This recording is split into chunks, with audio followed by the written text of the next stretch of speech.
اسلام کا یہ حقیقی ڈرامہ 23 مارچ 1169 کے روز سے شروع ہوتا ہے، جب صلاح الدین ایوبی کو مصر کا وائسرائے اور فوج کا کمانڈر ان چیف بنایا گیا۔ اسے اتنا بڑا رتبہ ایک تو اس لیے دیا گیا کہ وہ حکمران خاندان کا نونہال تھا، اور دوسرے اس لیے کہ اوائل عمر میں ہی وہ فن حرب و ضرب کا ماہر ہو گیا تھا۔ سپاہ گیری ورثے میں پائی تھی۔ اس کے ذہن میں حکمرانی کے معنی بادشاہی نہیں، اسلام کی پاسبانی اور قوم کی عظمت اور فلاح و بہبود تھی۔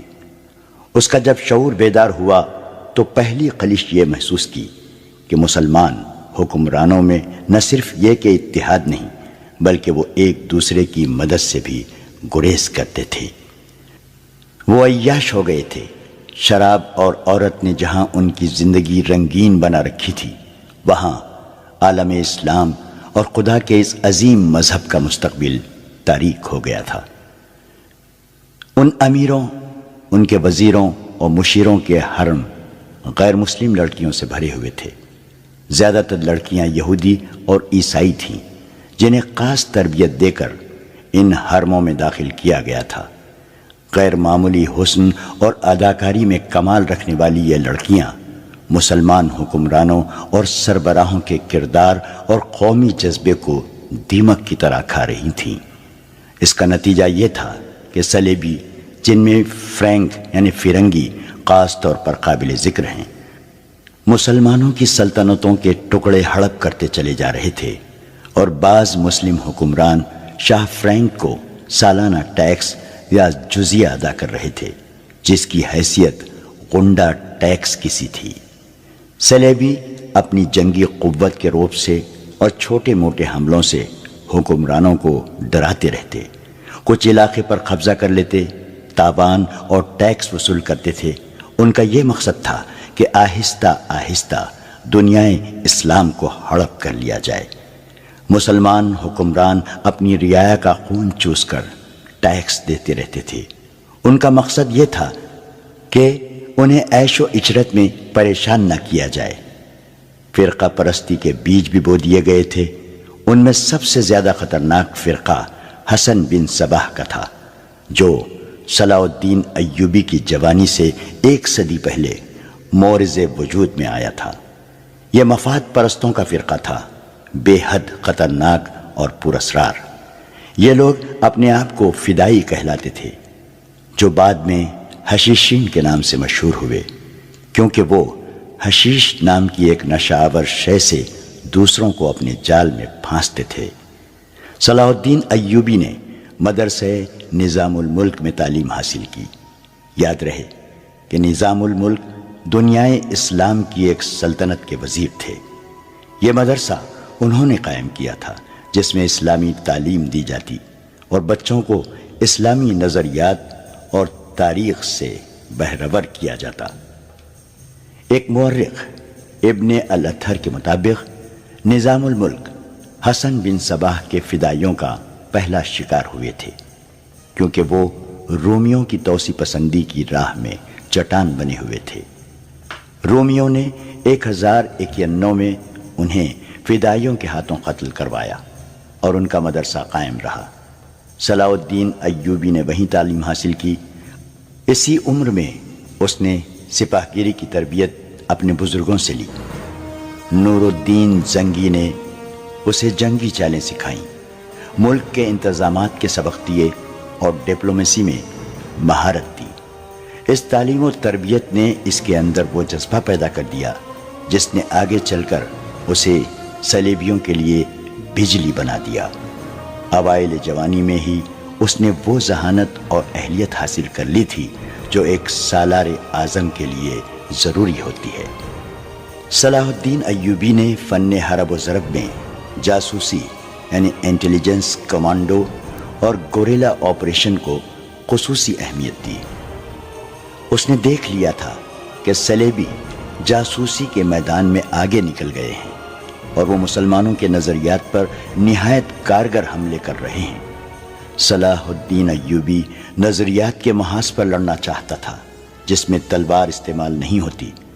اس کہانی میں آگے چل کر آپ دیکھیں گے کہ اس کی تلوار کا وار تو گہرا ہوتا ہی تھا، اس کی محبت کا وار اس سے کہیں زیادہ وار کرتا تھا۔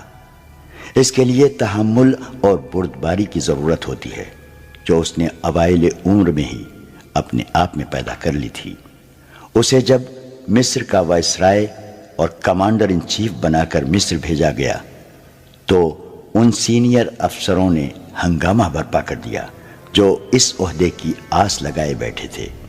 ان کی نگاہ میں صلاح الدین ایوبی ابھی طفل مکتب تھا، مگر اس طفل مکتب نے جب خصوصی اہمیت کا حامل تھا۔ ایوبی نے سب کو سر سے پاؤں تک دیکھا۔ اس کے ہونٹوں پر مسکراہٹ اور زبان پر پیار و محبت کی چاشنی تھی۔ بعض پرانے افسروں نے اسے ایسی نگاہوں سے دیکھا جن میں طنز تھی اور تمسخر بھی تھا۔ وہ صلاح الدین ایوبی کے صرف نام سے واقف تھے۔ بوڑھے افسر نے اپنے ساتھ کھڑے افسر کے کان میں کہا، بچہ ہے، اسے ہم پالیں گے۔ مورخ اور اس وقت کے واقعہ نگار یہ نہیں بتا سکتے کہ صلاح الدین ایوبی نے ان لوگوں کی نظریں بھانپ لی تھیں یا نہیں۔ وہ استقبال کرنے والے اس ہجوم میں بچہ لگ رہا تھا۔ البتہ جب وہ ناجی کے سامنے مصافحے کے لیے رکا تو وہ ایوبی کے چہرے پر تبدیلی سی آ گئی تھی۔ وہ ناجی سے ہاتھ ملانا چاہتا تھا، لیکن ناجی جو اس کے باپ کی عمر کا تھا، سب سے پہلے درباری خوشامدیوں کی طرح جھکا، پھر ایوبی سے بغل گیر ہو گیا۔ اس نے ایوبی کی پیشانی چوم کر کہا، میرے خون کا آخری قطرہ بھی تمہاری جان کی حفاظت کے لیے بنے گا۔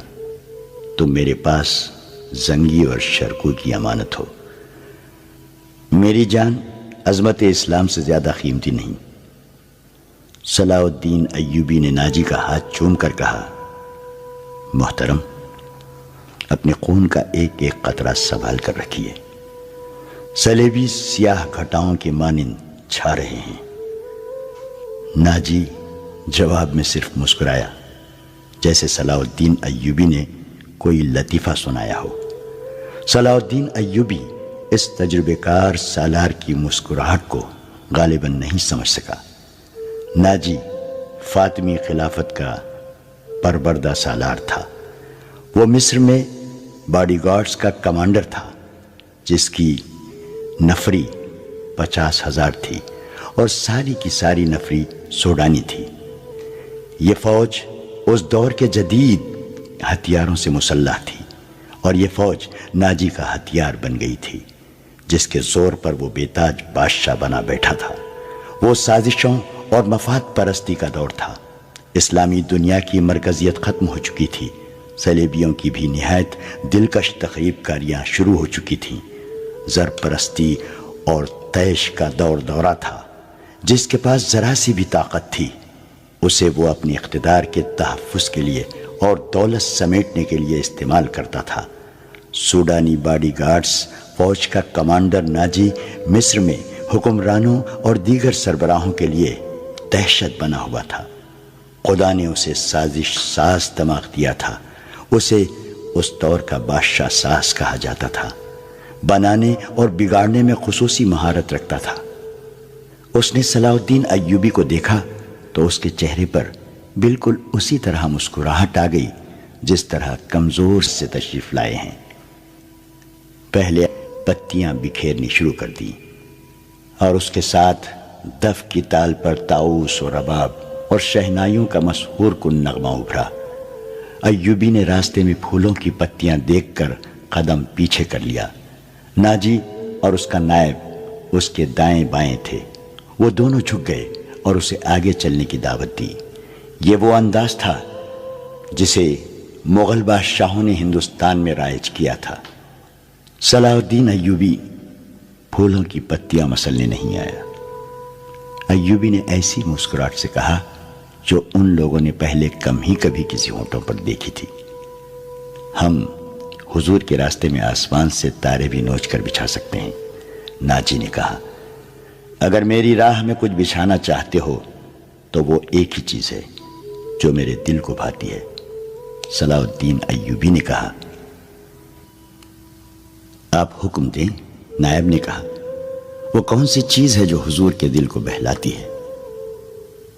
صلیبیوں کی لاشیں، صلاح الدین ایوبی نے مسکرا کر کہا، دھیمی آواز میں جس میں قہر اور عتاب چھپا ہوا تھا، کہا، مسلمان کی زندگی پھولوں کی سیج نہیں۔ جانتے نہیں ہو صلیبی سلطنت اسلامیہ کو چوہوں کی طرح کھا رہے ہیں، اور جانتے ہو وہ کیوں کامیاب ہو رہے ہیں؟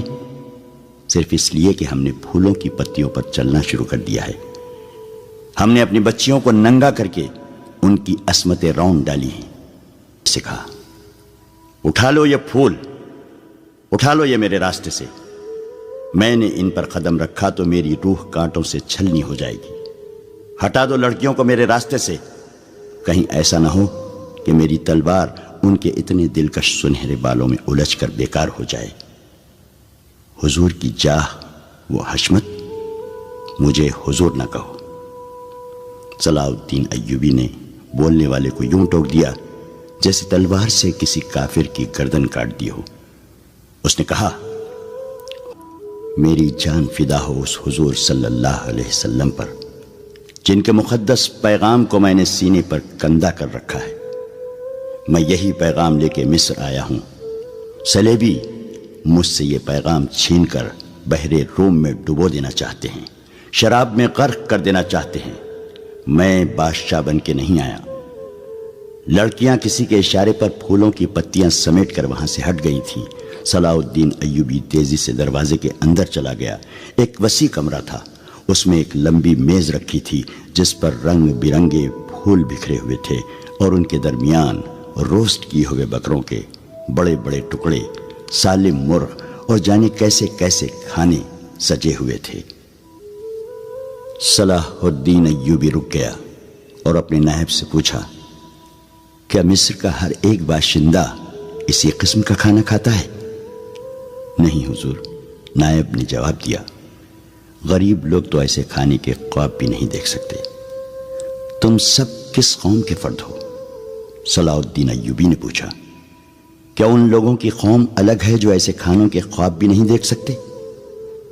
کسی طرف سے کوئی جواب نہ پا کر اس نے کہا، اس جگہ جس قدر ملازم ہیں اور یہاں جتنے سپاہی ڈیوٹی پر ہیں، ان سب کو اندر بلاؤ، یہ کھانا انہیں کھلا دو۔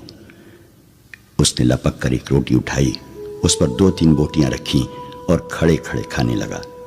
نہایت تیزی سے پوری روٹی کھا کر پانی پیا اور باڈی گارڈز کے کمانڈر ناجی کو ساتھ لے کر اس کمرے میں چلا گیا جو وائسرائے کا دفتر تھا۔